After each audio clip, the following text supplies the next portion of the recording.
तो कैसे हैं भाई सब लोग? लास्ट क्लास में अपन लोग का जो एटॉमिक स्ट्रक्चर चल रहा था, उस एटॉमिक स्ट्रक्चर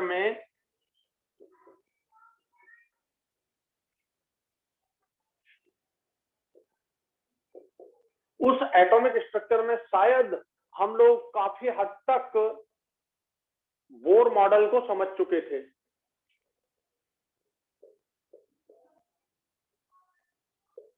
ये हमारा बोर मॉडल चल रहा था, तो सब लोग बोर मॉडल के पोस्टुलेट्स रिपीट करें।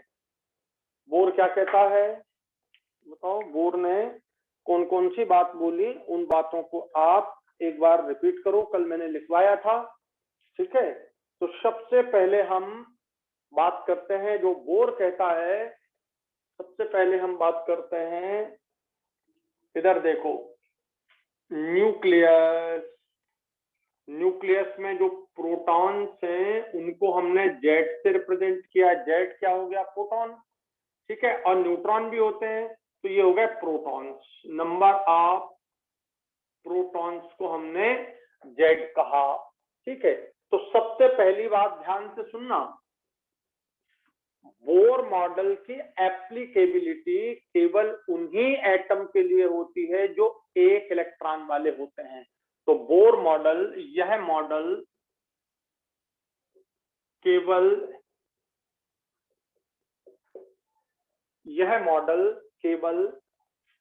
एक इलेक्ट्रॉन वाले परमाणु या आयन की ही व्याख्या करता है। एक इलेक्ट्रॉन वाले परमाणु या आयन की ही व्याख्या करता है, इससे ज्यादा की नहीं। तो पहली बात हो गई। जैसे उदाहरण मैं आपको समझाऊं, ध्यान से सुनना। हाइड्रोजन, ठीक है? हाइड्रोजन में इलेक्ट्रॉन एक होता है और उसका जेड माने परमाणु क्रमांक भी एक होता है। तो हाइड्रोजन का परमाणु क्रमांक एक है। हीलियम का परमाणु क्रमांक 2 होता है। तो इलेक्ट्रॉन उसमें कितने होंगे? 2। और 2 इलेक्ट्रॉन के लिए तो बोर मॉडल लगता ही नहीं है। बोर मॉडल ने 2 इलेक्ट्रॉन वालों को एक्सप्लेन ही नहीं किया। तो फिर क्या करें? इलेक्ट्रॉन यदि एक रह जाएगा तो इस पर एक पॉजिटिव चार्ज आ जाएगा। 2 इलेक्ट्रॉन में से एक इलेक्ट्रॉन आप माइनस कर दीजिए, निकाल दीजिए, तो हीलियम आयन पर एक इलेक्ट्रॉन आ गया, लेकिन उसमें नंबर ऑफ प्रोटॉन तो उसमें 2 ही रहेंगे।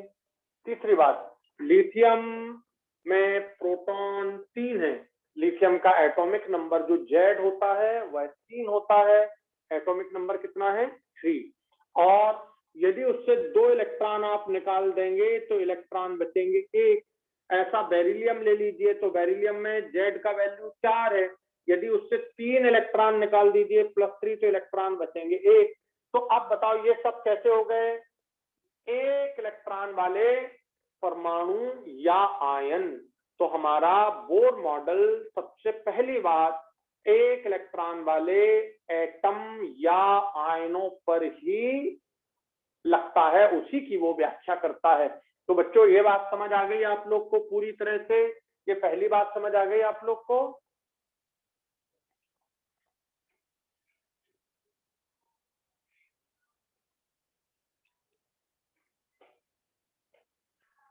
तो बोर मॉडल एक इलेक्ट्रॉन वाले एटम या आयन की ही व्याख्या करता है। चलिए आगे बढ़ते हैं। देखिए, अब बोर मॉडल कहता है इलेक्ट्रॉन तो एक, तो ऑर्बिट कितने होने चाहिए? ऑर्बिट तो कितने भी हो सकते हैं, ये एक इलेक्ट्रॉन होना चाहिए। ऑर्बिट कितने भी हो सकते हैं, ऑर्बिट 2, 3, 4, 5, 6 कितने भी ऑर्बिट हो सकते हैं, उसकी प्रॉब्लम नहीं है ऑर्बिट की। प्रोटॉन कितने भी हो सकते हैं, देखो Z1, 2, 3, 4, 5, 6, 7 कितने, लेकिन इलेक्ट्रॉन एक ही होना चाहिए। इलेक्ट्रॉन एक ही होना चाहिए। अब बात आपको क्लियर हुई कि नहीं हुई सब बच्चों को?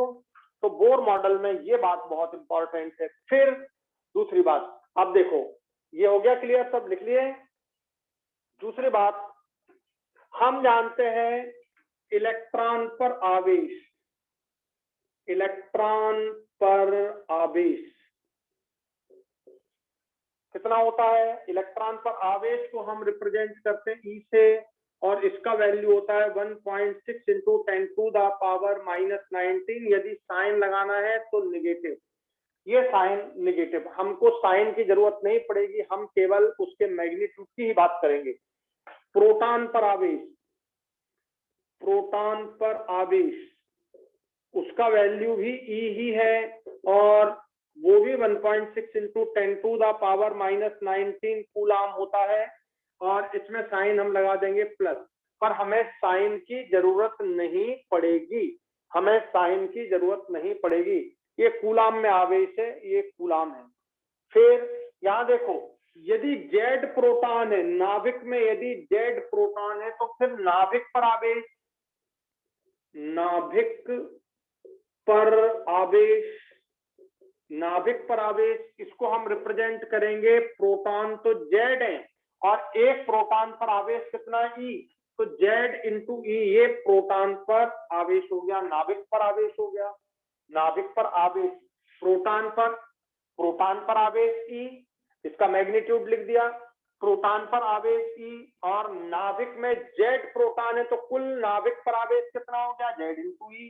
तो आप ये जेड इंटू ई और जेड क्या हो गया, देखिए 1 2 3 4 ये सब लिख दिए मैंने। आपको ये बात समझ आ गई कि नहीं, बताइए। तो इस तरह से हम नाभिक पर आवेश और प्रोटॉन पर आवेश, तो बताइए नाभिक पर आवेश कैसा होता है, पॉजिटिव, ये सब जानते हैं, और इलेक्ट्रॉन पर आवेश होता है माइनस, पर हमें इसकी जरूरत नहीं है। तो ये पॉइंट आप लिख लें जल्दी से।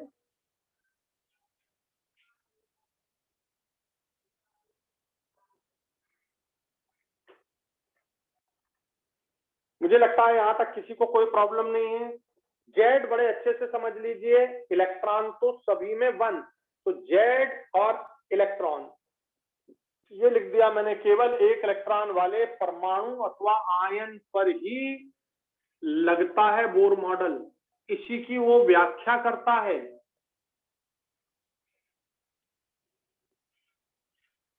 अब देखो, हमारा बोर कहता है, ध्यान से सुनना, बोर कहता है कि इलेक्ट्रॉन नाभिक के चारों ओर एक निश्चित कक्षा में ही घूमता है। इलेक्ट्रॉन नाभिक के चारों ओर एक वृत्ताकार पथ पर घूमता है। ये आपका बोर मॉडल कहता है। यहां ध्यान देना, ये जो घूमता है, जो इसकी जो घूम रहा है, उस घूमने का क्या कारण है भाई, ये घूम क्यों रहा है, क्वेश्चन ये है, वृत्ताकार पथ पर घूम क्यों रहा है, एक बात। और दूसरी बात, ये वृत्ताकार पथ क्या है, तो इसको आजकल हम ऑर्बिट कहते हैं। जरा सोचना, वृत्ताकार पथ पर घूमता है, तो ये जो वृत्ताकार पथ है, ये जो वृत्ताकार पथ है, इस वृत्ताकार पथ की, ये ध्यान से सुनना, वृत्ताकार पथ की ऊर्जा, ध्यान देना, ऊर्जा, नाभिक से इसकी दूरी, ये नाभिक से इसकी दूरी, ये देखिए नाभिक है आपका, नाभिक से इसकी दूरी जिसे आप बोलते हैं आर, रेडियस ऑफ ऑर्बिट। तो वृत्ताकार पथ की ऊर्जा नाभिक से दूरी, किसकी दूरी, वृत्ताकार पथ की नाभिक से दूरी, वृत्ताकार पथ की नाभिक से दूरी, जिसे आप कहेंगे आर, इसे आप कहेंगे, ऊर्जा को ई बोल देंगे, कुल ऊर्जा है, ठीक है, ऊर्जा दूरी, एवं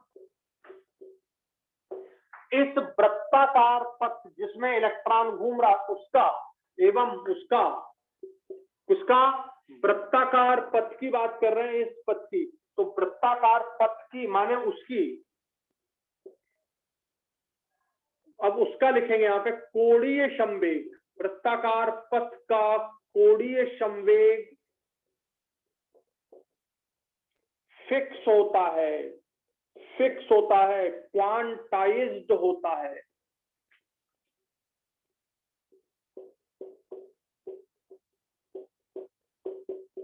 क्वांटाइज्ड होता है। बहुत ध्यान से इस बात को समझना। तो जो वृत्ताकार पथ है उसकी ऊर्जा, उसकी नाभिक से दूरी, उसका कोणीय संवेग फिक्स होता है, क्वांटाइज्ड होता है। क्वांटाइज्ड होता है, क्वांटाइज्ड होता है माने ये जो वृत्ताकार पथ है ये क्वांटाइज्ड एनर्जी लेवल कहलाता है। तो वृत्ताकार पथ जो है वह क्वांटाइज्ड एनर्जी लेवल कहलाता है। इसलिए ये जो वृत्ताकार पथ है, वृत्ताकार पथ जिसे हम आजकल क्या बोलते हैं, ऑर्बिट, जिसे हम बोलते हैं ऑर्बिट, जिसे हम बोलते हैं शेल, जिसे हम बोलते हैं स्टेशनरी स्टेट। तो वृत्ताकार पथ, ऑर्बिट या शेल को क्वांटाइज्ड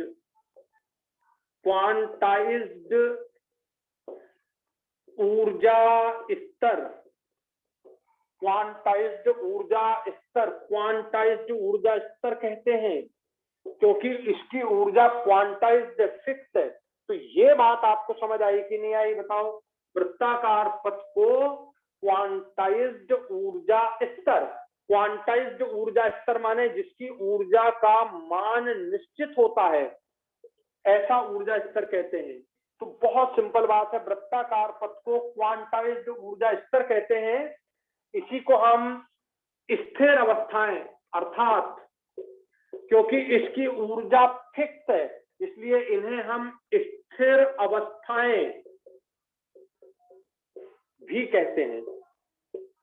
तो अब आपको इनमें कोई कंफ्यूजन नहीं होना चाहिए कि व्हाट इज स्थिर अवस्थाएं। स्थिर अवस्थाएं माने जिनकी ऊर्जा क्वांटीकृत होती है, ऐसी कक्षाओं को हम क्या कहते हैं, क्वांटीकृत ऊर्जा स्तर या स्थिर अवस्थाएं, स्टेशनरी स्टेट्स, स्टेशनरी स्टेट्स कहते हैं। तो इसको लिख लीजिए, फिर हम आगे बढ़ते हैं, फिर आपको आगे ले जाते हैं। तो ये पॉइंट आपको बोर मॉडल के क्लियर हुए कि नहीं हुए बच्चों?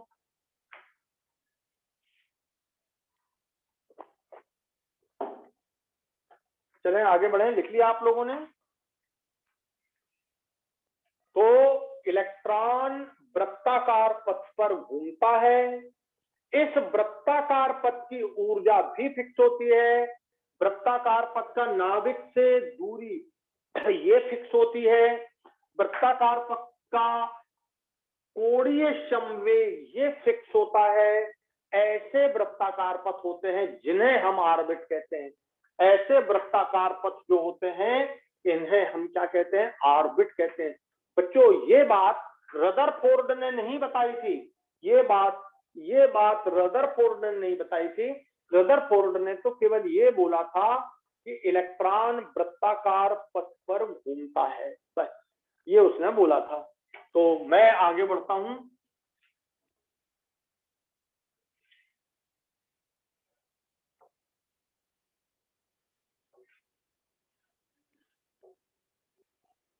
अब क्वेश्चन उठता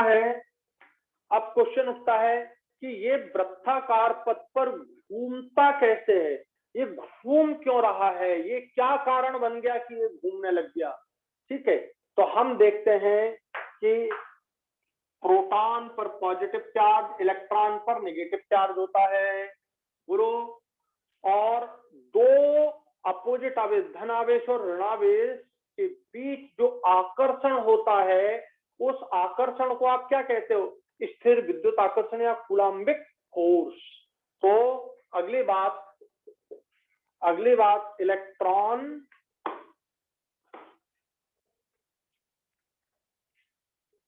नाभिक जो कि पॉजिटिव चार्ज सेंटर है, पॉजिटिव चार्ज सेंटर है, नाभिक जो कि पॉजिटिव चार्ज सेंटर है, एवं इलेक्ट्रॉन जो कि नेगेटिवली चार्ज है, ये दोनों पॉजिटिव और नेगेटिव चार्ज होने के कारण, नाभिक एवं इलेक्ट्रॉन में पॉजिटिव एवं नेगेटिव चार्ज होने के कारण स्थिर विद्युत आकर्षण बल, स्थिर विद्युत आकर्षण बल जिसे अपन बोलते हैं electrostatic force of attraction, English में इलेक्ट्रोस्टैटिक फोर्स ऑफ अट्रैक्शन, स्थिर विद्युत आकर्षण बल उत्पन्न हो जाता है। ये उत्पन्न हो जाता है, स्थिर विद्युत आकर्षण बल उत्पन्न हो जाता है। इसके प्रभाव से इलेक्ट्रॉन नाभिक की ओर खिंचने लगता है, जिसे आप बोलते हो अभिकेंद्री बल। ये अभिकेंद्री बल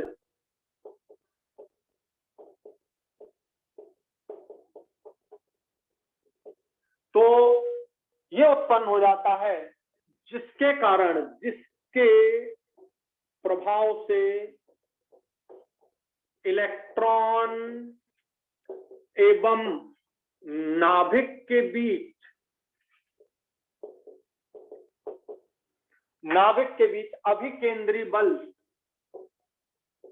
अभिकेंद्री बल उत्पन्न हो जाता है। तो जो नाभिक के और इलेक्ट्रॉन के बीच अभिकेंद्रीय बल उत्पन्न हुआ, इस अभिकेंद्रीय बल के उत्पन्न होने का कारण स्थिर विद्युत आकर्षण है। ठीक है, और इसी बल के प्रभाव से इलेक्ट्रॉन कक्षा में घूमते रहता है। इसी बल के प्रभाव से इलेक्ट्रॉन कक्षा में घूमते रहता है, अभिकेंद्रीय बल उत्पन्न हो जाता है। बोलो, अभिकेंद्रीय बल की बात समझ आई तुमको? अब देखो, हम जानते हैं यदि ये चार्ज पॉजिटिव है, हमें इसका साइन नहीं लेना है, और ये चार्ज नेगेटिव है, हम यहां से यहां तक की दूरी जिसे हम आर कह सकते हैं, देखो मैंने आर बोल दिया। तुमने फिजिक्स में पढ़ा होगा कि इसका आवेश Q1, इसका आवेश Q2 मान लिया जाए, तो जो इलेक्ट्रोस्टैटिक फोर्स है, ये जो इलेक्ट्रोस्टैटिक फोर्स लग रहा है इनके बीच, ये जो इलेक्ट्रोस्टैटिक फोर्स ऑफ अट्रैक्शन लग रहा है, तो electrostatic force of attraction is proportional to, जिसे आप कूलाम्बिक फोर्स कहते हैं, बोलो Q1 into Q2 upon R square. तो ये आप सब जानते हैं इलेक्ट्रोस्टैटिक फोर्स का यह value Q1 into Q2 upon R square. यदि आप प्रोपोर्शनैलिटी का साइन हटाना चाहते हैं तो यहाँ पर के ले आए कोई constant Q1 into Q2 upon R square. तो आपने फिजिक्स में ये फार्मूला जरूर पढ़ा होगा, सबने पढ़ा है कि नहीं फिजिक्स में ये फार्मूला? बताओ तो जरा, ये लिख लो, ये फिर अपन इसको इलेक्ट्रॉन और प्रोटॉन पर अप्लाई करते हैं।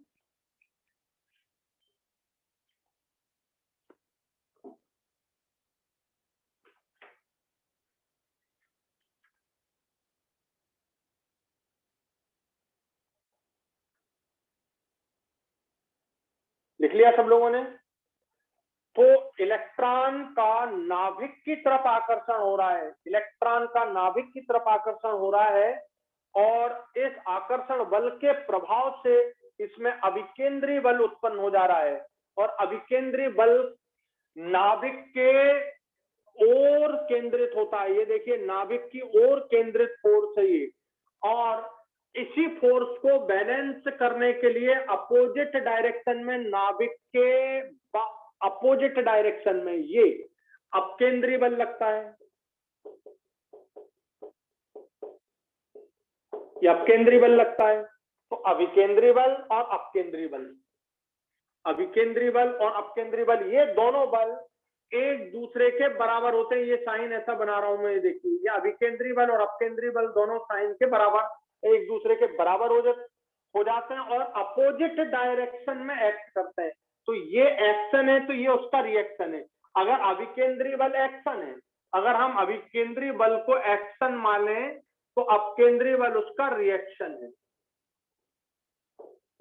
ठीक है, जैसे किसी बच्चे से कहो वहां मत जाना, तो एकदम अभिकेंद्रीय बल लगा, आप दूर हुए तो वहीं जाएगा, तो उसका रिएक्शन हो गया। तो ध्यान देना बच्चों, इलेक्ट्रोस्टैटिक फोर्स ऑफ अट्रैक्शन जो मैंने यहाँ पर लिख दिया, स्थिर विद्युत आकर्षण 1 is proportional to Q1 into Q2 upon R square. Q1 proton पर चार्ज, Q2 इलेक्ट्रॉन पर चार्ज, उनके साइन को नहीं लेना है, ठीक है, केवल मैग्नीट्यूड ही रिप्रेजेंट करना है। तो ये आपने लिख लिया होगा, मुझे लगता है इसमें कोई दिक्कत नहीं है। अब हम यहां पर देखते हैं, देखो प्रोटॉन कितने हैं, Z, और एक प्रोटॉन पर चार्ज था E, तो Z इंटू E ये पूरे नाभिक पर चार्ज हो गया। तो मैंने वहां लिख दिया था नाभिक पर चार्ज Z इंटू E था, और इलेक्ट्रॉन पर चार्ज E था। तो आपका ये एक हो गया Q1 और एक हो गया Q2, इसको आप बोल दो Q1 और इसको आप बोल दो Q2। तो आप बताओ इनके बीच में जो फोर्स लग रहा है वो कौन सा फोर्स है, इलेक्ट्रोस्टैटिक फोर्स है। ये आपका नाभिक हो गया Q1 और ये आपका इलेक्ट्रॉन हो गया Q2।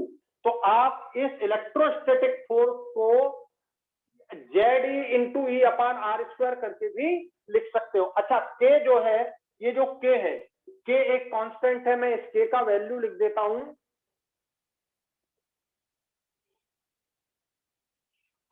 ये जो K है, K कांस्टेंट है जिसे हम बोलते हैं 1/4 pi epsilon not, 1/4 pi epsilon, epsilon भी बोल देते हैं कुछ लोग, एप्सिलॉन भी बोल देते हैं, ठीक है। तो यह वैल्यू होता है, इसे आप परमिटिविटी फैक्टर कहते हैं, और इसका वैल्यू होता है 9 into 10 to the power 9 newton metre square per coulomb square. तो ये इसका वैल्यू होता है। तो ये आपका एमकेएस यूनिट होता है। और सीजीएस यूनिट में ध्यान से सुन लेना, सीजीएस यूनिट में हम के का वैल्यू 1 रखते हैं, ये सीजीएस यूनिट के लिए हो गया।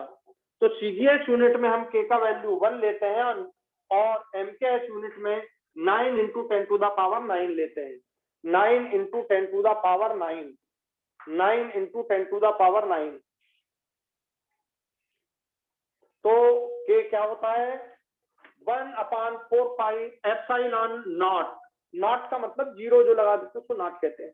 तो यह एमकेएस वैल्यू होता है 9 into 10 to the power 9 newton metre square per coulomb square.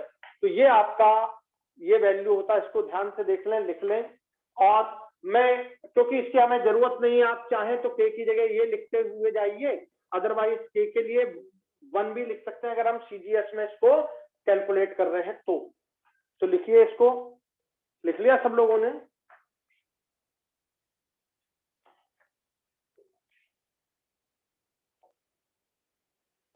तो ध्यान से देखिए, ये जो आपका Q1 है, ये जो आपका Q2 है, तो ZE इंटू ई।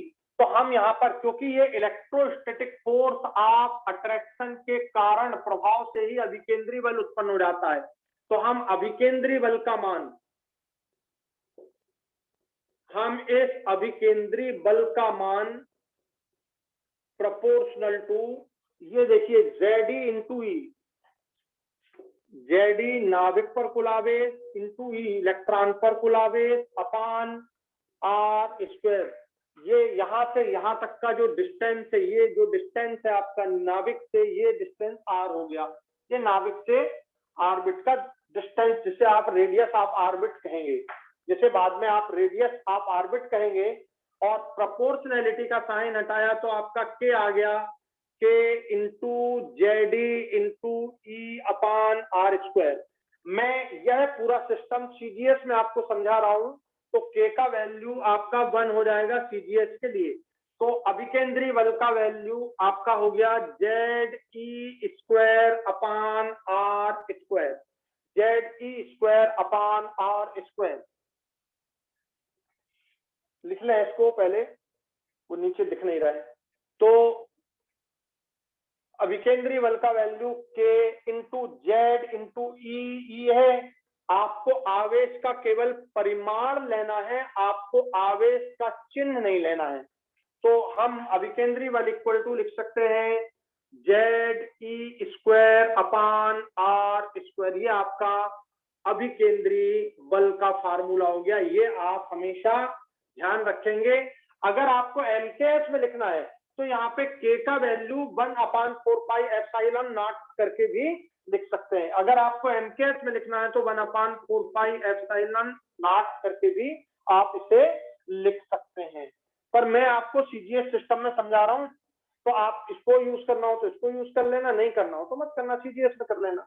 तो अब आपको अभिकेंद्री बल कैसे प्रोड्यूस हुआ ये बात समझ आ गई।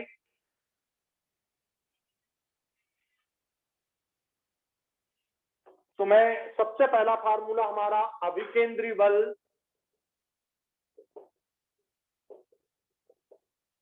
बराबर से ZE² अपान R², ये मैंने निकाल दिया।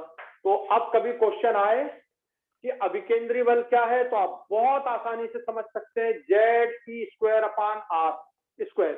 R हो गया, जहां पर R बार बार लिख रहा हूं, R नाभिक से ऑर्बिट की दूरी, नाभिक से वह ऑर्बिट जिसमें इलेक्ट्रॉन है, वह ऑर्बिट जिसमें इलेक्ट्रॉन है, तो नाभिक से ऑर्बिट की दूरी माने this is called radius of orbit.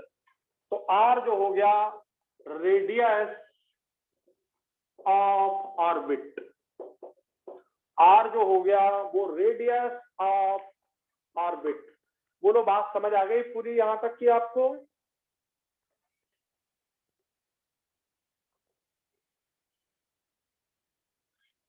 तो R जो हो गया नाभिक से ऑर्बिट तक की दूरी, यह वह ऑर्बिट है जिसमें आपका इलेक्ट्रॉन घूम रहा है, यह वह ऑर्बिट है। और अपकेंद्री बल,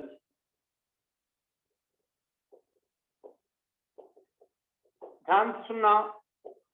अब देखो अभिकेंद्री बल और अपकेंद्री बल तो ये फिजिक्स का बहुत इंपॉर्टेंट पार्ट है। आप फिजिक्स में इसकी बहुत डिटेल्ड स्टडी करते हैं, केमिस्ट्री में तो थोड़ा सा एटॉमिक स्ट्रक्चर में आता है ये, और बहुत कुछ ज्यादा हमें पढ़ना नहीं है, लेकिन फिजिक्स में तो आपका अपकेंद्री अभिकेंद्री बल बहुत डिटेल में आपको पढ़ना होता है, तो आप वहां पे पढ़िए।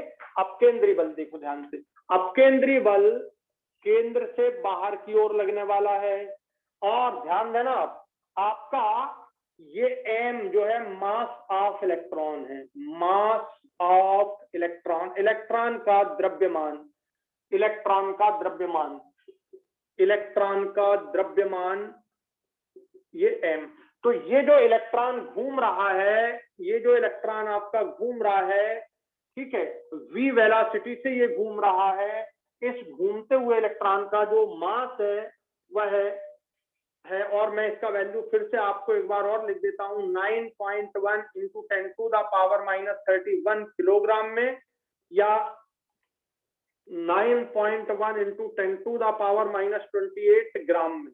तो आप जब सीजीएस में यूज करो तो ये, और एमकेएस में यूज करो तो ये यूज कर लेना, ये मास ऑफ इलेक्ट्रॉन है, ठीक है। v is the velocity of the electron, velocity of electron, जिसको अपन आगे पूरा निकालेंगे कि वेलोसिटी ऑफ इलेक्ट्रॉन कितनी होती है। और r तो मैंने आपको बतला ही दिया, रेडियस ऑफ ऑर्बिट है, r is the radius of orbit. जब आप इस इलेक्ट्रॉन का अपकेंद्रीय बल निकालते हैं, जब आप अपकेंद्रीय बल निकालते हैं तो अपकेंद्रीय बल का मान mv² अपान r होता है। सबने पढ़ा होगा फिजिक्स में, फिजिक्स में इसे अभिकेंद्रीय बल भी बोलते हैं, लेकिन केमिस्ट्री में इसे अपकेंद्रीय बल बोलते हैं, इसे आपको ध्यान रखना है। तो ध्यान दीजिए, अपकेंद्रीय बल mv² r और अभिकेंद्रीय बल ZE² अपान R², ये दोनों बल बराबर होते हैं, ये दोनों बल एकदम बराबर होते हैं। तो आपका जो इलेक्ट्रॉन है इसी ऑर्बिट में घूमते रहता है, वो ऑर्बिट परिवर्तित नहीं करता है, इलेक्ट्रॉन ऑर्बिट परिवर्तित नहीं करता है। कब तक? जब तक कि वो इलेक्ट्रॉन एनर्जी का ग्रहण या त्याग ना करे, तब तक वो ऑर्बिट परिवर्तित नहीं करता, ये बोर्ड ने बताया। तो इलेक्ट्रॉन इसी ऑर्बिट में, ऑर्बिट तो बहुत सारे मैंने आपको बताया, second, third, fourth, fifth, infinity orbit है, पर वो इलेक्ट्रॉन ऑर्बिट का त्याग नहीं करता, ऑर्बिट आगे या पीछे नहीं जाता ऑर्बिट में, क्योंकि वो इस बल के द्वारा संतुलित होता है। अभिकेंद्रीय बल और अपकेंद्रीय बल हमेशा बराबर होते हैं। तो अभिकेंद्रीय बल बराबर से अपकेंद्रीय बल, ये अपकेंद्रीय बल। तो भाई बच्चों ये लिख लिया आपने, क्योंकि आगे अपने को इनकी जरूरत पड़ेगी, तो आपको ध्यान रखना है इसको।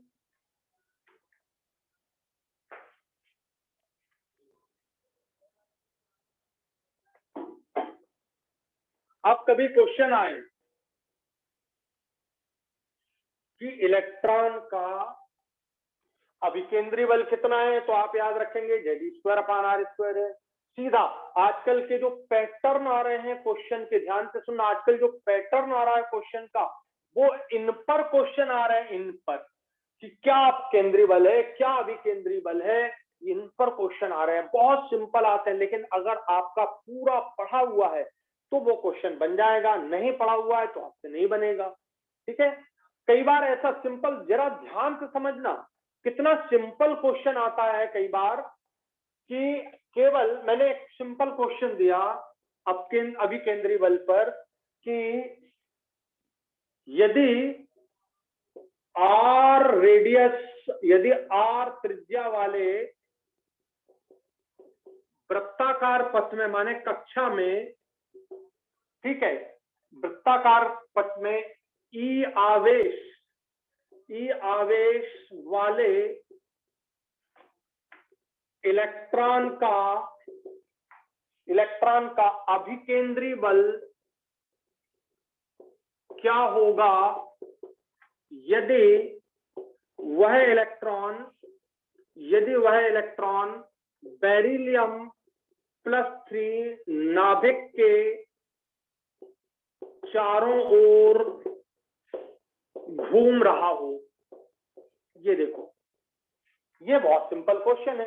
तो हमें मालूम है बच्चों, त्रिज्या आर, ये अपने को मालूम है, फिर अपने को मालूम है आवेश ई, कहां गया, ये लिखा, जितना आवेश इलेक्ट्रॉन पर होता है उतना ही आवेश प्रोटॉन पर होता है, ये भी हमें मालूम है। अब बेरिलियम+3 नाभिक दिया हुआ है, तो बच्चों बेरिलियम+3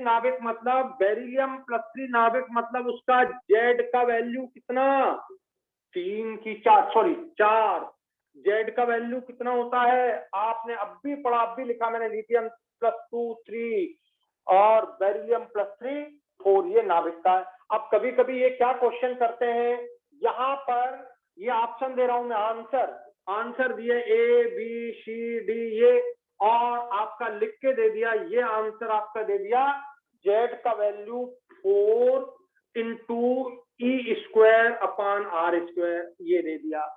एक ऑप्शन में ये दे दिया, दूसरे ऑप्शन में 8 दे दिया, तीसरे ऑप्शन में 16 दे दिया, ये ऑप्शन में कुछ और दे दिया, Z²/R, कुछ भी दे दिया, तो आप एकदम समझ जाएंगे कि यार ये तो ये होना चाहिए। क्यों?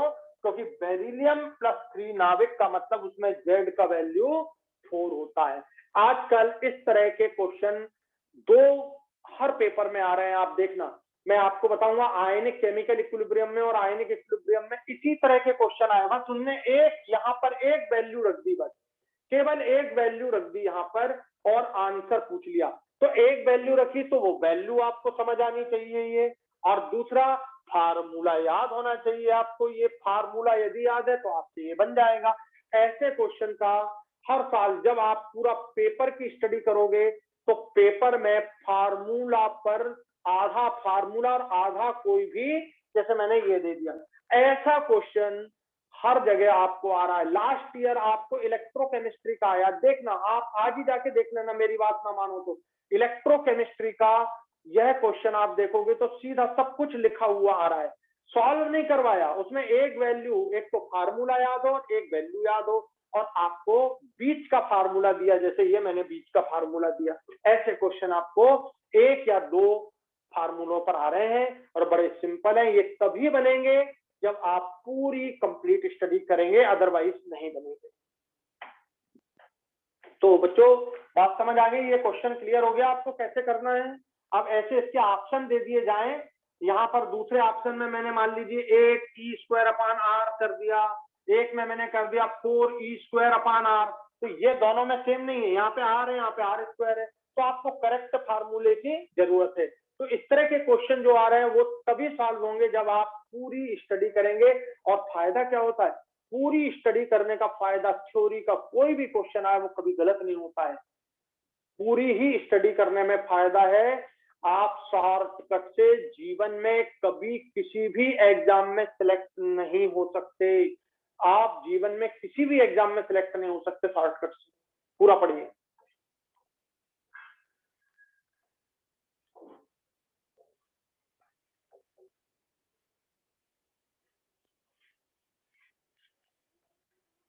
तो बच्चों ये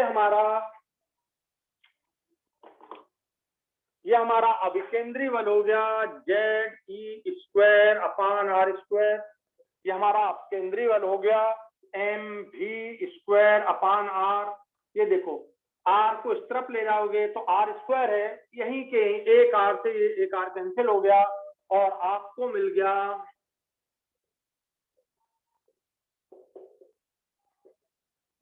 mv²। ये एक फार्मूला आप नोट कर लो जल्दी से, इसका अपन अब भी फायदा उठाएंगे। देखो इसका अब भी एक फायदा उठाएंगे अपन, जल्दी नोट करो इसको।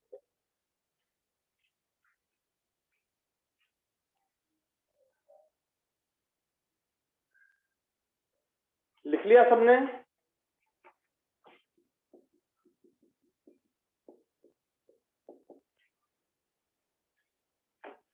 लिख लिया सबने बच्चों?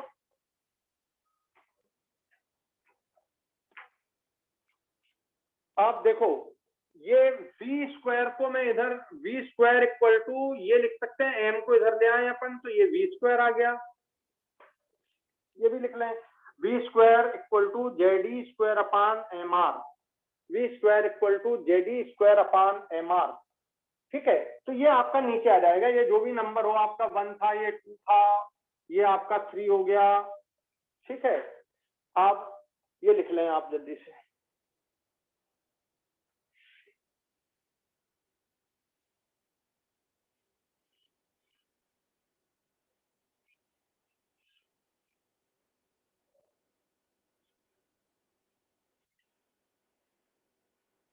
अच्छा ध्यान देना, अब एक बात जो मैं आपको बोलना चाह रहा हूं, ये m को आप वापस इस तरफ कर दो।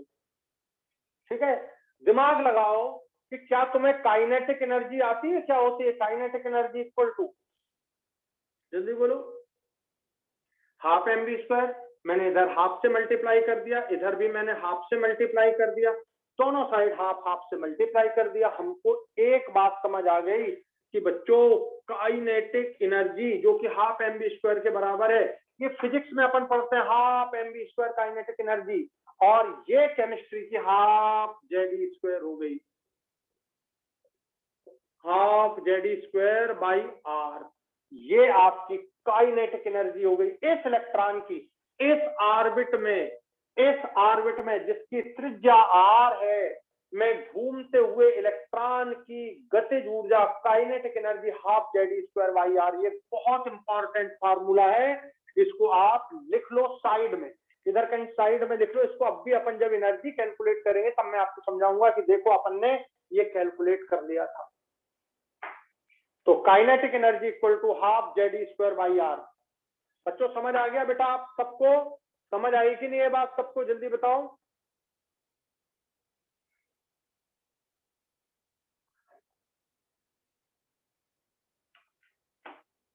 तो घूमते हुए इलेक्ट्रॉन का की गतिज ऊर्जा half ZE²/r। Very very important formula, आपको ये हमेशा ध्यान रखना। ZE × E है, ZE × E माने ZE²/r। तो ये बहुत इंपॉर्टेंट फार्मूला है जिसको आपको याद रखना है, अलग से लिख लेना है। ये मैंने ये वाला निकाल दिया था मैंने, ये हाफ हटा दूं मैं यहां से, ये हाफ हटा दूंगा मैं, और हमारा ये थर्ड फार्मूला ये बन गया। देखो बेटा, तो ये मैंने लिख दिया ऊपर, ये थर्ड फार्मूला ZE²/r = mv²। इस v को, इस m को इस तरफ शिफ्ट कर देता हूं, mr, ये v हो गया आपका, और ये आपका बन गया फोर्थ फार्मूला जो नंबर दे। तो इसमें और इसमें कोई अंतर नहीं, बस m को मैंने इधर शिफ्ट कर दिया है। दूसरा देखो, ध्यान से सुनना, वही ऑर्बिट संभव होते हैं। ये ऑर्बिट ऐसा नहीं है कि कोई सा भी ऑर्बिट संभव हो जाएगा, वही ऑर्बिट संभव होते हैं जिनका कोणीय संवेग h/2π का n टाइम्स होता है। मैंने कल समझाई थी ये बात। देखिए अगला पॉइंट, केवल बोर के अनुसार कल आपको समझा चुका हूं मैं, बोर के अनुसार केवल वही कक्षाएं या कक्षा संभव होती हैं, बोर के अनुसार केवल वही कक्षा या कक्षाएं भी लिख सकते हैं संभव होती हैं जिनका कोणीय संवेग h/2 का सरल गुणक होता है। बहुत इंपॉर्टेंट, यह बोर का सबसे इंपॉर्टेंट पॉइंट है, यह बोर का सबसे इंपॉर्टेंट पॉइंट है।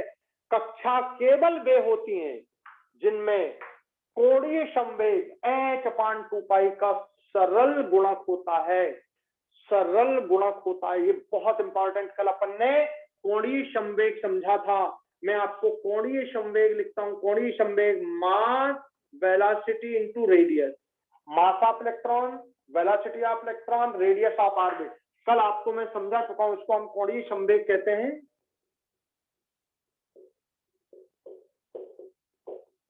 इसको हम कोणीय संवेग कहते हैं।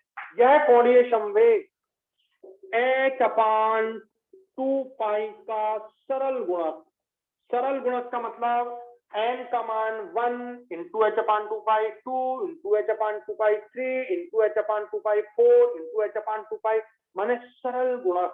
तो यहां पर ध्यान दीजिए, यह n जो है, ये जो आप n देख रहे हैं, ये n इक्वल टू 1 2 3 4, तो ये 1 2 3 4। अच्छा, ये 1 2 3 4 क्या है जरा सोचो। ये हो गया सेकेंड ऑर्बिट, ये हो गया थर्ड ऑर्बिट, ये हो गया फोर्थ ऑर्बिट।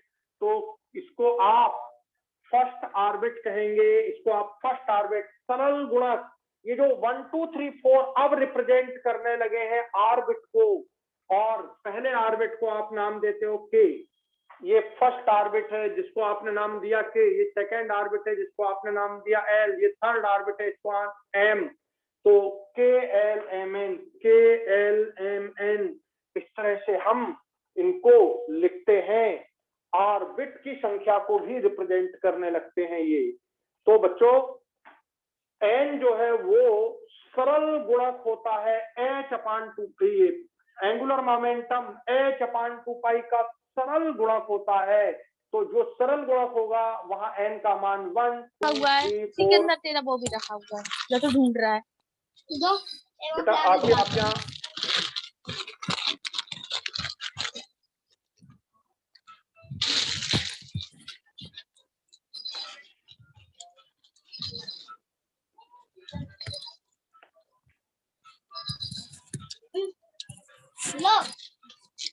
बेटा आप क्या डिस्टर्बेंस हो रहा है, मोबाइल म्यूट कीजिए।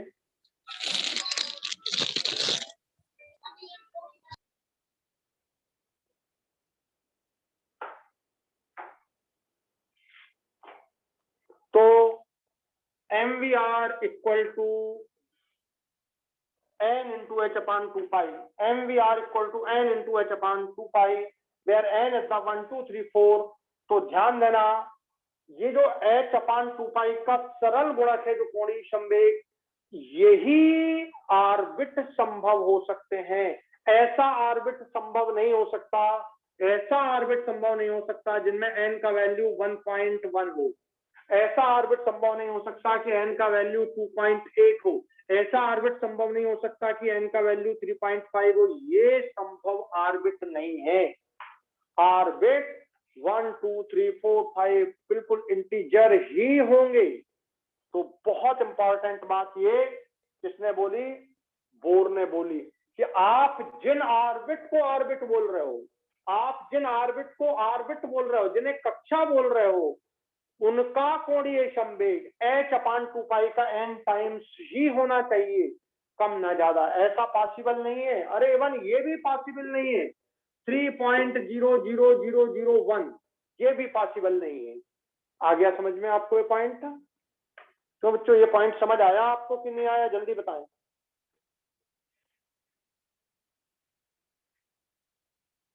तो अगर आपको अब क्वेश्चन आए कि किसी कक्षा में कोणीय संवेग, आपको बोल दिया जाए कि किसी कक्षा में कोणीय संवेग, तो अगर आपको पहली कक्षा दी है, तो कोणीय संवेग 1 × h/2 पाई, ये पहली कक्षा में ये कोणीय संवेग होगा। अगर आपको दूसरी कक्षा दी है तो 2 × h/2 पाई। अब इसको आप ऐसा लिख सकते हो h/पाई, ये दूसरी कक्षा में कोणीय संवेग होगा। 3 × h/2 पाई, ये देखो, तो आप इसको ऐसा 1.5 h/पाई ऐसा लिख सकते हो। ये 1.5 अलग चीज है, ये n है, ये n नहीं है, ये n नहीं है, समझ गए? ये 1.5 h/पाई है, तो इसका सही निरूपण क्या होगा? 3 × h/2 पाई। ये देखिए h/2 पाई। और ध्यान से सुनना, कभी कभी इस h/2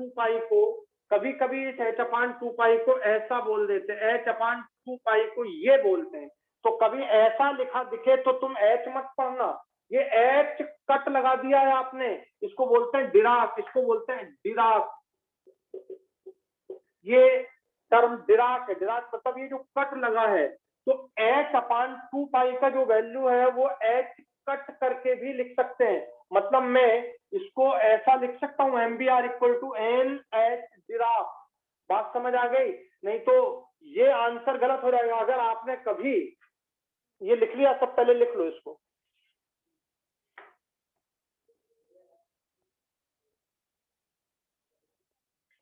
तो ऑर्बिट आपका हमेशा 1 2 3 4 5 इस तरह से होगा।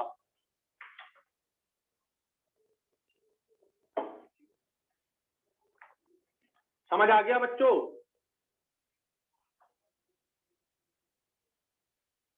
तो जैसे आपको क्वेश्चन दिया कि चतुर्थ कक्षा में इलेक्ट्रॉन का कोणीय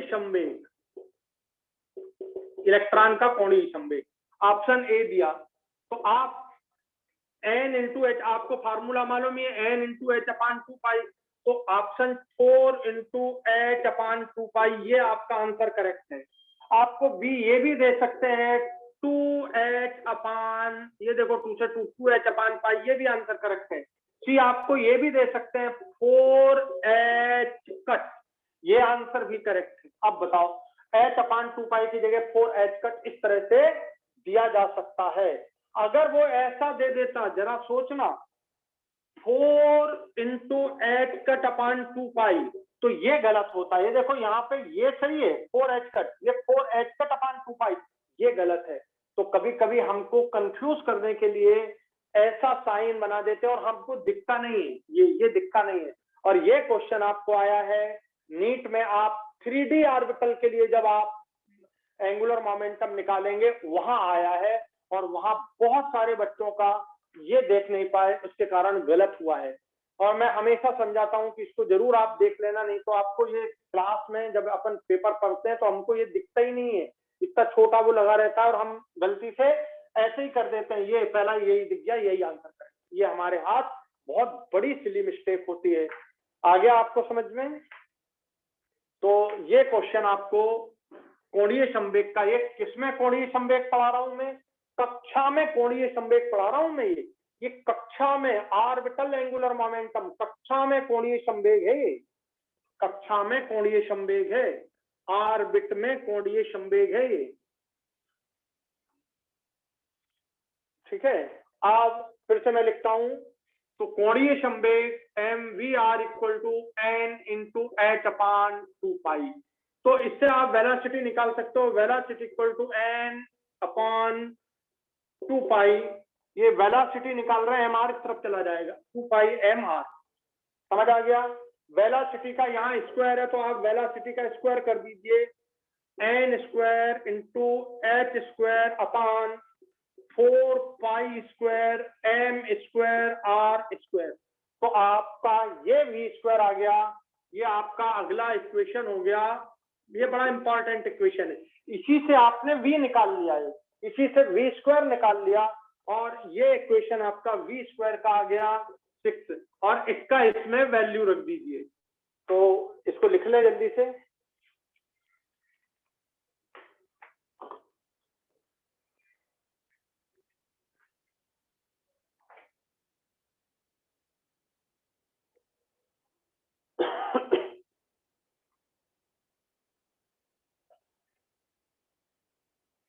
लिख लिया सब लोगों ने?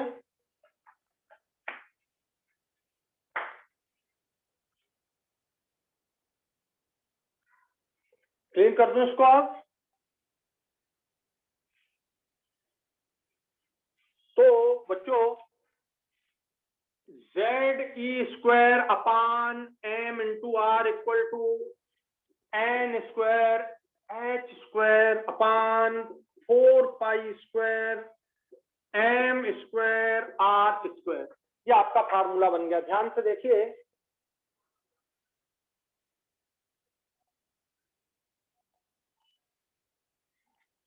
देखो ये आपका एक M से ये एक M कैंसिल हो गया, एक R से ये एक R कैंसिल हो गया। अब आपका R को अपन इस तरफ शिफ्ट कर दें, R इक्वल टू, ये R को मैंने इस तरफ शिफ्ट कर दिया, equal to N² H² upon 4π² M, R को तो मैंने इधर शिफ्ट कर दिया, इंटू ZE²। बच्चों ये फार्मूला आपका बन गया, ये फार्मूला आपका बन गया। रेडियस ऑफ ऑर्बिट कैलकुलेट करने का। इससे बहुत अच्छे से लिखिए, radius of orbit equal to N² H² upon 4π² M into ZE²। ये पूरा, एक तो आपको पूरा याद ही होना चाहिए, ये फार्मूला ऐसा का ऐसा याद होना चाहिए। Radius equal to N² H² upon 4π² M ZE²। तो ये फार्मूला आपको ऐसा याद होना चाहिए, ध्यान रहेगा आपको।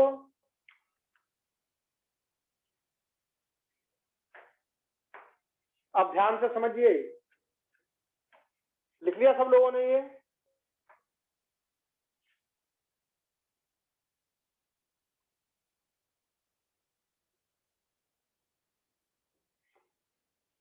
Radius of orbit directly proportional to N²। ये देखिए, N first second third N² के डायरेक्टली प्रोपोर्शनल और Z के इनवर्सली प्रोपोर्शनल। देखो बेटा, H प्लांक कांस्टेंट होता है, कांस्टेंट है, 4 कांस्टेंट है, पाई का वैल्यू 3.14 कांस्टेंट होता है, मास ऑफ इलेक्ट्रॉन कांस्टेंट होता है, E that is E is charge on electron, charge on proton, दोनों बराबर होते हैं, साइन नहीं लेना है, केवल मैग्नीट्यूड। ये सब आप रख दोगे तो आपको ये रिजल्ट मिलेगा, रेडियस इक्वल टू 0.529 मिलता है, 0.529 मिलता है, पर 0.529 को हम 0.53 लिख सकते हैं। और ये देखिए n, ये वेरिएबल है, n का स्क्वायर अपॉन ये z वेरिएबल है, ये z, और ये एंस्ट्रॉम में यदि आपको पहले CGH यूनिट में कैलकुलेट करना था तो 10⁻⁸ इंटू N² अपॉन z, ये आपका रिजल्टेंट फार्मूला हो गया बच्चों। ये 0.53 into 10⁻⁸ into N² upon z, ये सेंटीमीटर में आपका आ गया रेडियस। और एंस्ट्रॉम में कन्वर्ट करना है तो इसे हटा दीजिए, 1 एंस्ट्रॉम इक्वल टू 10⁻⁸ सेंटीमीटर। लिखिए इसको,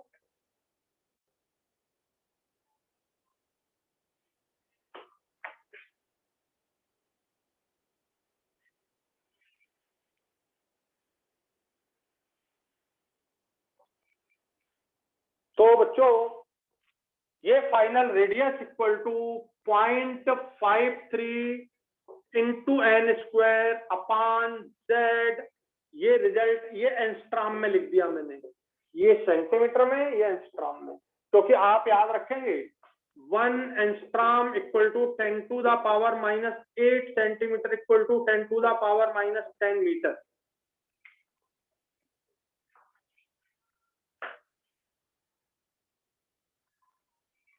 हटा दें इसको, लिख लो इसको।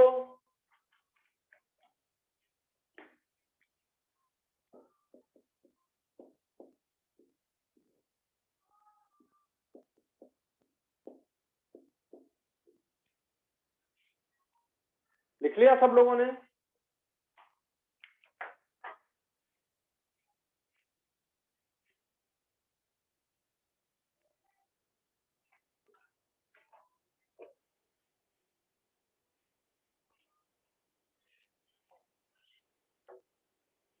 तो अब आप ध्यान देंगे, एन का वैल्यू आपको ऑर्बिट के लिए दिया जाए, जो भी दिया जाए तो आप कैलकुलेट कर सकते हैं, और जेड आपको मालूम ही है। जैसे मैं एक छोटा सा क्वेश्चन देता हूं कि बेरिलियम लिथियम +2 आयन की, लिथियम +2 आयन की तृतीय कक्षा की त्रिज्या ज्ञात करो। बस सबसे छोटा क्वेश्चन ये, इससे छोटा कोई क्वेश्चन नहीं। तो आपको एकदम समझ आना चाहिए कि फार्मूला तो यही लगाना है, रेडियस इक्वल टू 0.53। बच्चों एन का वैल्यू, लिथियम के लिए प्रोटॉनों की संख्या, एटॉमिक नंबर लिथियम का क्या है बताइए? 3। तो लिथियम का एटॉमिक नंबर तो 3 है, और तृतीय कक्षा दिए, तृतीय कक्षा 3 का स्क्वायर। अब आप बताओ कितना आसान है, बस मल्टीप्लाई कर देना, ये 3 से 3 कैंसिल, 0.53 × 3 एंगस्ट्रॉम में आ जाएगा। तो आपको Z का वैल्यू समझ आना चाहिए, N का वैल्यू तो कोई दिक्कत ही नहीं है, मैंने लिख ही दिया KLMN को 1 2 3 4। तो मैं अभी दोबारा फिर लिखूंगा एक नई बात, उससे आपको और बात क्लियर होगी। तो ये इस तरह से हम रेडियस निकाल सकते हैं।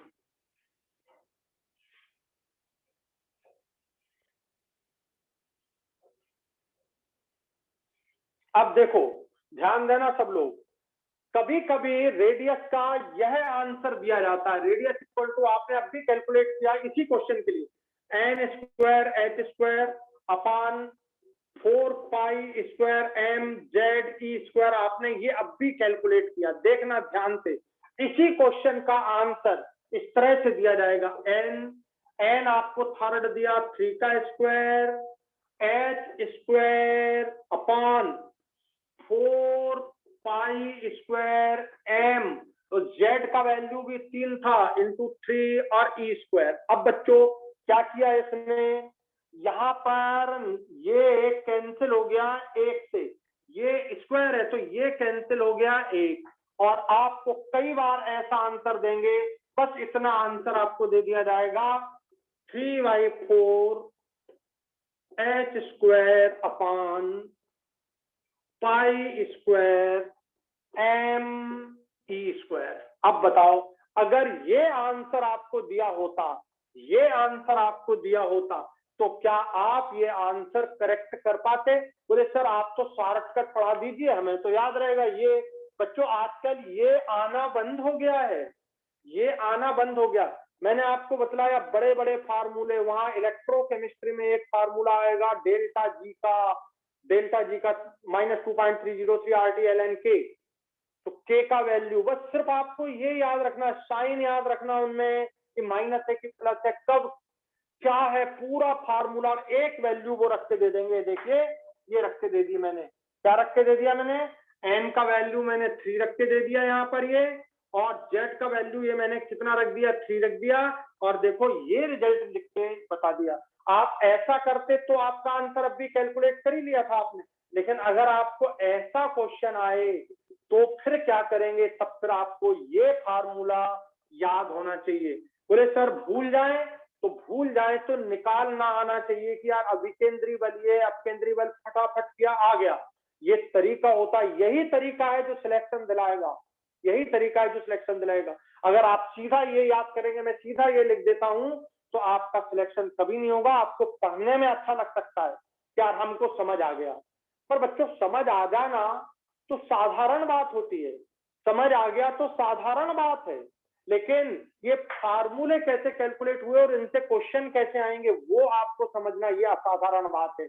और जब असाधारण बात हमको क्लियर होती है तो हमारा सिलेक्शन हो जाता है। तो आपको ये याद रखना है, ये साथ में ये तो याद ही है, और आप एक डायरी बनाएंगे, छोटी सी एक डायरी बनाएंगे जिसमें केवल फार्मूले जो आपको याद नहीं रहते, जैसे ये वाला फार्मूला लिख लिया अकेला, ये वाला, ये नहीं लिखने की जरूरत है, ये वाला फार्मूला एक लिख लिया, ठीक है, और आपका काम बन गया। कभी भी आप उसको खोल के देख सकते हो, एग्जाम डे में आपको वो बहुत काम आने वाली है डायरी।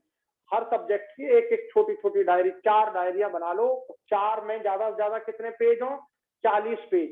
केमिस्ट्री में 32 चैप्टर हैं, तो 32 पेज, एक पेज की एक डायरी, केवल वह लिखना है जो हमें याद नहीं रहता। एक पेज इतनी बड़ी डायरी में, एक पेज में केवल वह लिखना है जो हमें याद नहीं रहता।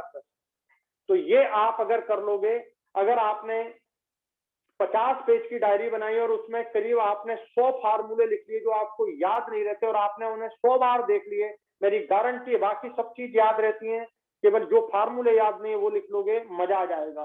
तो आज से ही वो काम शुरू कर दो आप, ठीक है। ऐसा नहीं कि डायरियों पे डायरियां बना रहे हैं, डायरियों पे डायरियां तो एक कॉपी में लिख ही रहे हो, डायरियों पे डायरियां नहीं बनाना है।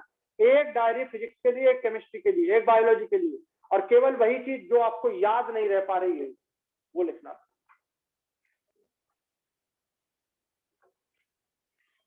तो ये पैटर्न आपको समझ आ गया होगा, ये काफी ज्यादा इंपॉर्टेंट है बच्चों।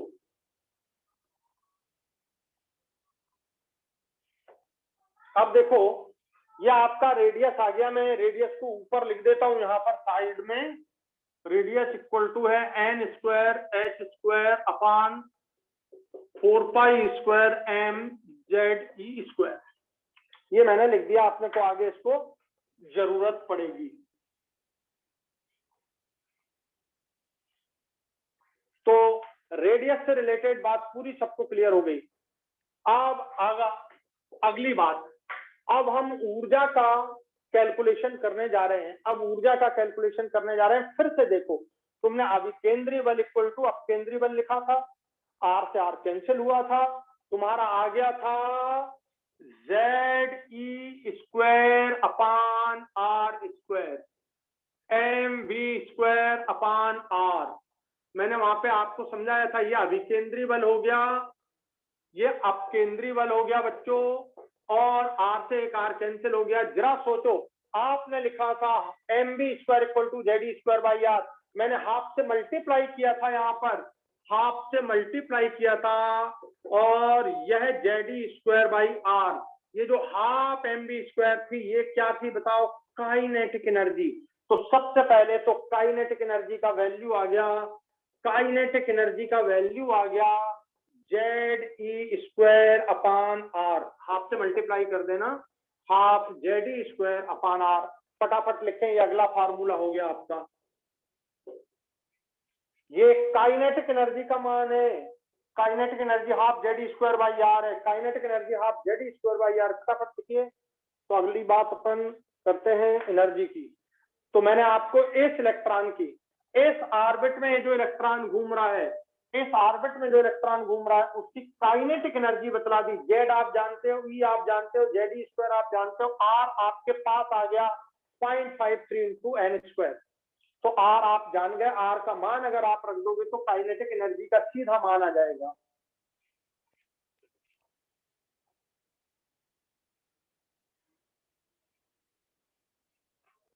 तो ये लिख दिया हमने दूसरा फार्मूला बच्चों, kinetic energy equal to half Z E square by R. अब हमें बात करना है पोटेंशियल एनर्जी की,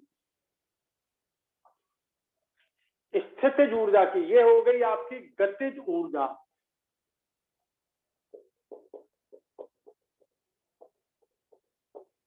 ये आपकी गतिज। अब मैं बात करता हूं स्थितिज ऊर्जा की। तो इलेक्ट्रॉन की स्थितिज ऊर्जा को अच्छे से समझना है।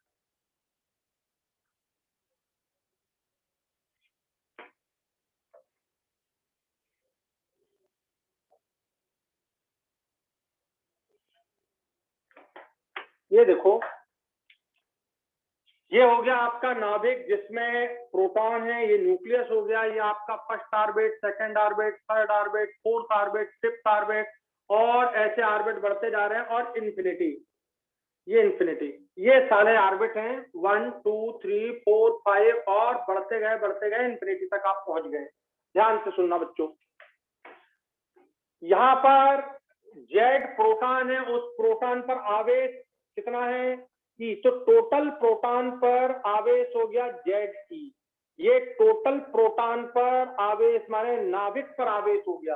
ये जेड ई जो मैंने लिखा है, this is the Z E, Z E is the नाभिक पर आवेश। और आप जानते हैं नाभिक पर धनावेश होता है। ध्यान से सुनना, यदि कोई इलेक्ट्रॉन अनंत दूरी पर है, अनंत दूरी पर ये इलेक्ट्रॉन है, ये अनंत दूरी पर है, तो अनंत पर और ये जो प्रोटॉन है और अनंत पर जो इलेक्ट्रॉन है, इनके बीच कोई आकर्षण नहीं होगा। बहुत ध्यान से सुनना, अनंत पर यदि इलेक्ट्रॉन हो तो इस इलेक्ट्रॉन और इन प्रोटॉन के बीच कोई आकर्षण नहीं होगा, ठीक है। और ऐसी अवस्था में इलेक्ट्रॉन की ऊर्जा, ऐसी अवस्था में इलेक्ट्रॉन की स्थितिज ऊर्जा, ऐसी अवस्था में इलेक्ट्रॉन की स्थितिज ऊर्जा शून्य होती है। ऐसी अवस्था में इलेक्ट्रॉन की स्थितिज ऊर्जा शून्य होती है। बात समझ आ गई आपको? बात समझ आ गई? यदि इलेक्ट्रॉन अनंत पर हो, बहुत ध्यान से सुनना, यदि इलेक्ट्रॉन अनंत पर हो तो प्रोटॉन और इलेक्ट्रॉन के बीच कोई आकर्षण नहीं होता है और अनंत पर इलेक्ट्रॉन की यह स्थितिज ऊर्जा शून्य होती है। आ गया समझ में? बोलो नेक्स्ट। अब अनंत से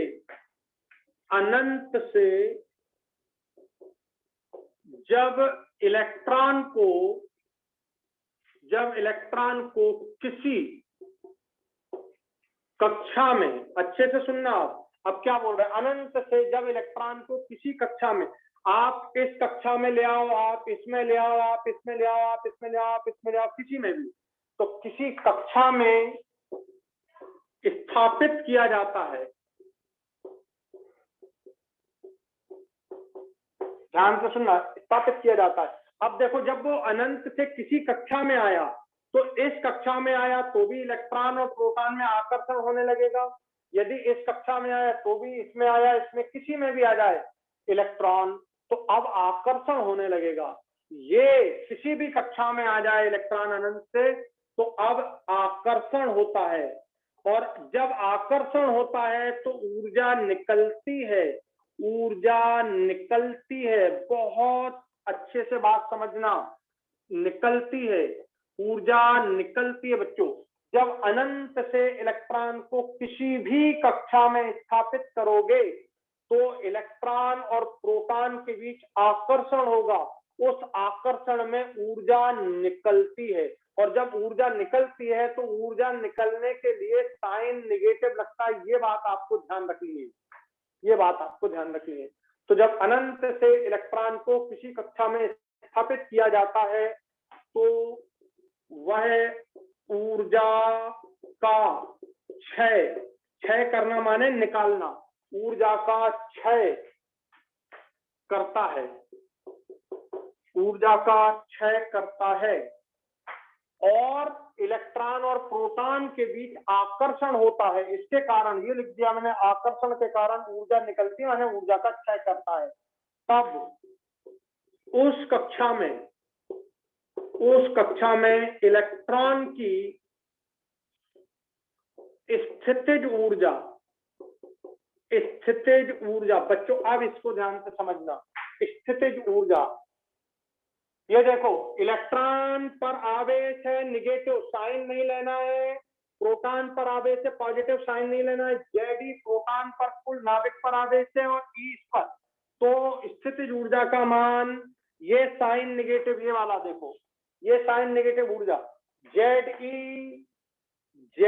ई इंटू ई, एक इलेक्ट्रॉन पर आवेश और एक नाभिक पर आवेश, अपॉन यहां से यहां तक की दूरी कोई सा भी, यदि यहां इलेक्ट्रॉन आपने रख दिया है तो उसकी दूरी 8, यदि आपने यहाँ इलेक्ट्रॉन रख दिया है तो उसकी दूरी, यदि आपने यहाँ इलेक्ट्रॉन रख दिया तो उसकी दूरी, तो दूरी लेना है अपान आर स्क्वायर। तो ये आपका Z square upon R minus Z square upon R, इसको स्थितिज ऊर्जा को इस तरह लिख सकते हैं minus Z E square minus Z E square upon R. बेटा ये हो गई पोटेंशियल एनर्जी, ये हो गई इलेक्ट्रॉन की पोटेंशियल एनर्जी साइन नेगेटिव। तो अब आप साइन को नहीं भूलेंगे, पहली बात। दूसरी बात, प्रोटॉन पर कुल आवेश माने नाभिक पर कुल आवेश जेड ई है, इलेक्ट्रॉन पर आवेश ई है, Z E into E that is Z E square. और नाभिक और जिस कक्षा में इलेक्ट्रॉन को रखा गया है उसके बीच की दूरी, तो ये आपका जेड स्क्वायर बाई आर होता है विथ निगेटिव साइन। ये आपकी बनती है पोटेंशियल एनर्जी। तो ये लिखना जल्दी से, पोटेंशियल एनर्जी क्या हो गई इतनी।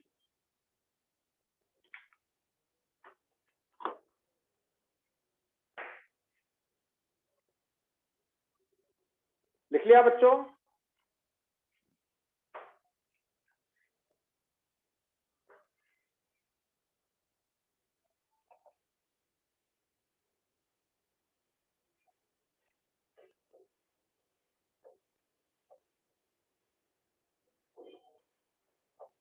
तो माइनस जेड स्क्वायर अपान, अब ध्यान से देखना बच्चों, यहां पर देखो काइनेटिक एनर्जी और यहां पर देखो पोटेंशियल एनर्जी। मैं यहां लिख देता हूं पोटेंशियल एनर्जी, देखिए potential energy equal to minus Z E square by are.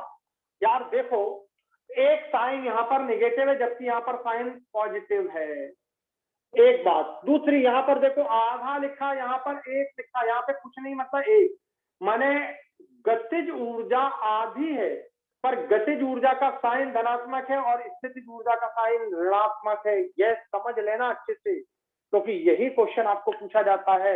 मैं अभी समझाऊंगा, या आप लिख लो स्पीड से।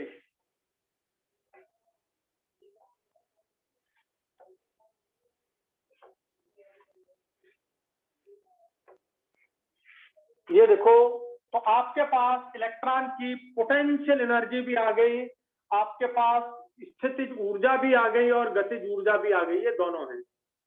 अब बच्चों कुल ऊर्जा निकालना है अपने।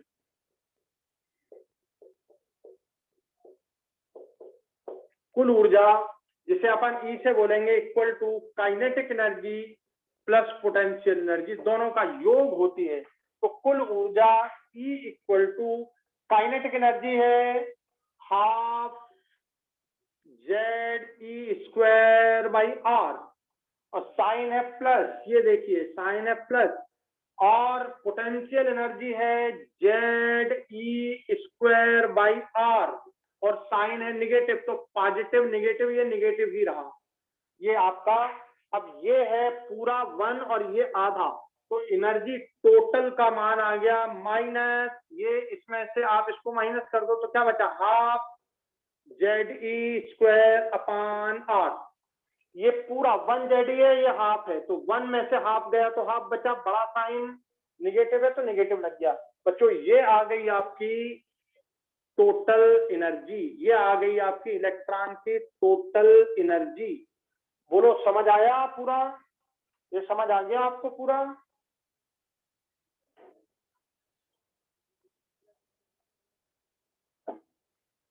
ध्यान से सुनो। तो माइनस आप देखो इधर कितनी अच्छी बात, जितनी काइनेटिक एनर्जी है उतनी ही टोटल एनर्जी। देखो ये half Z square by R, ये भी half Z square by R, इसका साइन पॉजिटिव इसका निगेटिव, माने इलेक्ट्रॉन की कुल ऊर्जा और गतिज ऊर्जा दोनों बराबर होती है। इलेक्ट्रॉन की कुल ऊर्जा और गतिज ऊर्जा का परिमाण बराबर होता है, गतिज ऊर्जा धनात्मक और कुल ऊर्जा ऋणात्मक होती है। बहुत इंपॉर्टेंट, ये देखो कुल ऊर्जा आधी है, ये देखो पोटेंशियल एनर्जी देखो Z square by R, negative sign, यहाँ भी निगेटिव साइन है, ये पूरी है और ये आधी है। तो गतिज ऊर्जा में साइन प्लस और half Z square R by R, total energy में sign negative half Z square by R. और पोटेंशियल एनर्जी पूरी है Z²/R with the negative sign. अच्छे से आप कर लेना, ये तीन में से कोई एक एनर्जी जरूर टपकती है, बहुत इंपॉर्टेंट है। अगला देखो, अब आपने ये कुल ऊर्जा निकाल ली और आपके पास रेडियस का वैल्यू ये है, तो आप रेडियस का वैल्यू पुट कर दो, put the value of radius from this equation. तो आपका ई आ गया बच्चों -12 क्या है Z² अपान, ध्यान से सुनना, और N²H² नीचे, N² इंटू H², और ये आपका आ गया 4π² MZE², 4π² MZE², ये आपका आ गया बच्चों।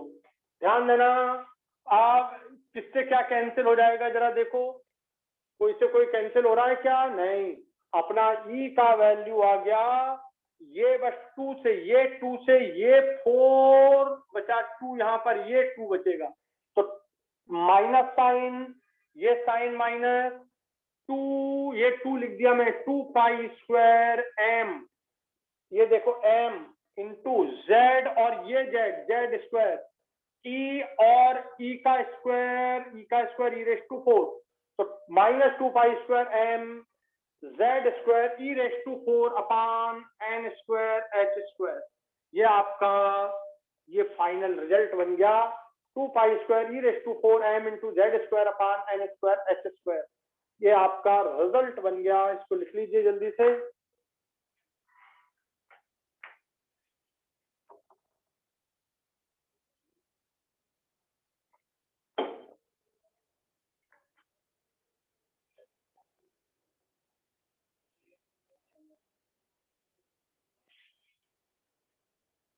अब बच्चों 2π का वैल्यू मालूम है, मास ऑफ इलेक्ट्रॉन मालूम है, आपको E मालूम है, आपको H मालूम है, N नहीं मालूम है और Z नहीं मालूम है। तो हम जब इन सबके वैल्यू, ये मैं यहाँ पे लिख देता हूँ, total energy equal to -12 ZE² upon R। अब मैं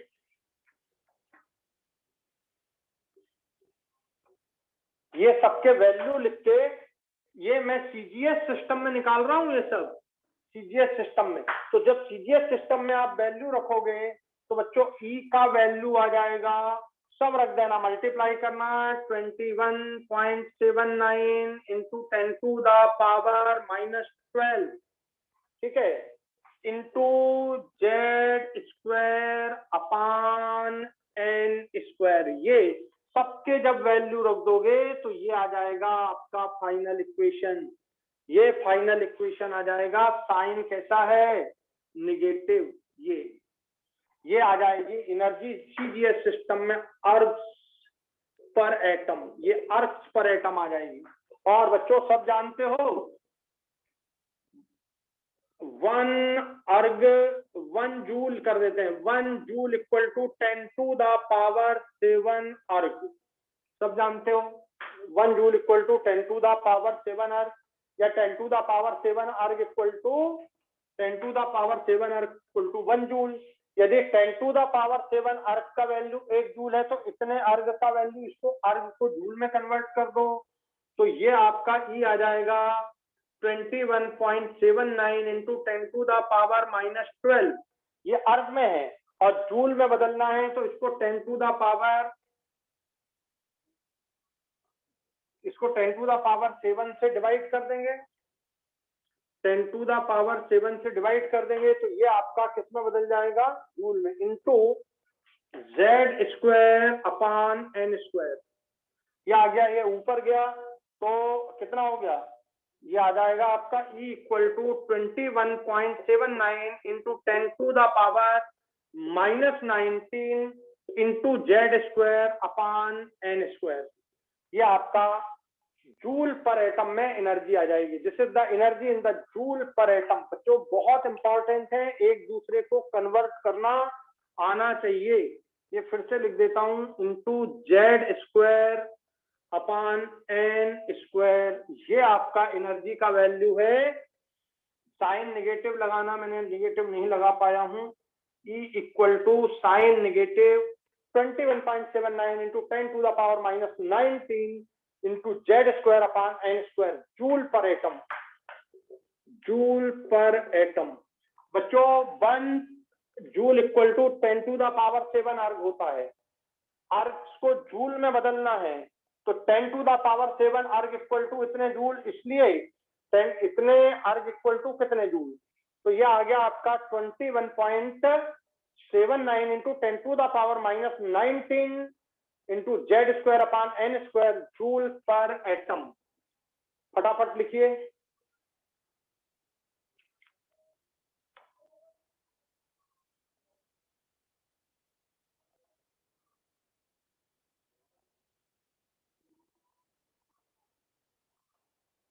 हो गया, ये हो गया कंप्लीट। अब ये फार्मूले सब अपन लिखे रहने देते हैं।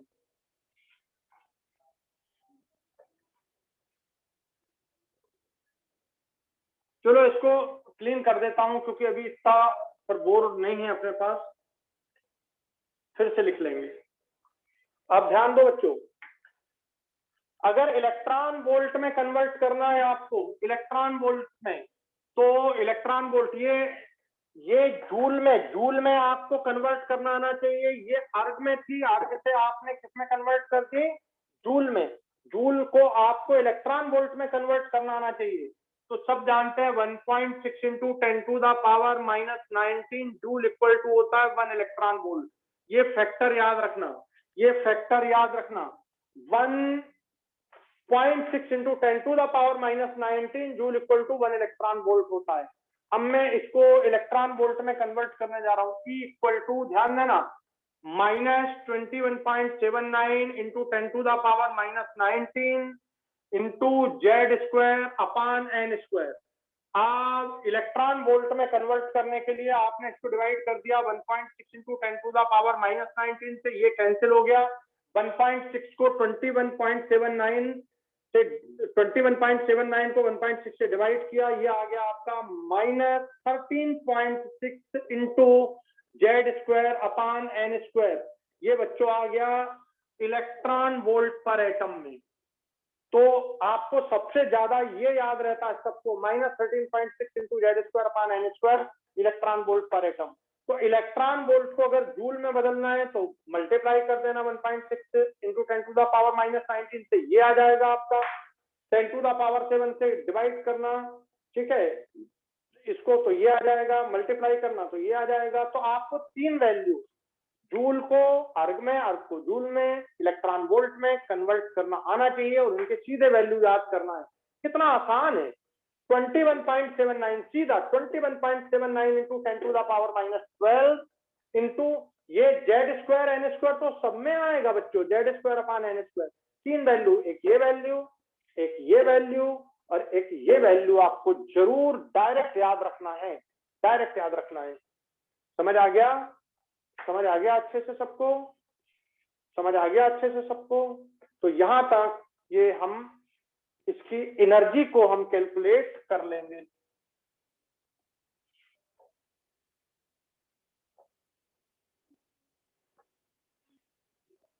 तो यहां तक मैंने आपको कंप्लीट कर दिया, ये आप पूरा लिख लो। आज की क्लास बस यहीं तक, फिर इसके कल क्वेश्चन समझाऊंगा मैं कैसे इसमें आते हैं। आपको बड़े अच्छे तरीके से इन क्वेश्चनों को करना आना चाहिए। चलिए रखते हैं, थैंक यू वेरी मच, जय हिंद जय भारत।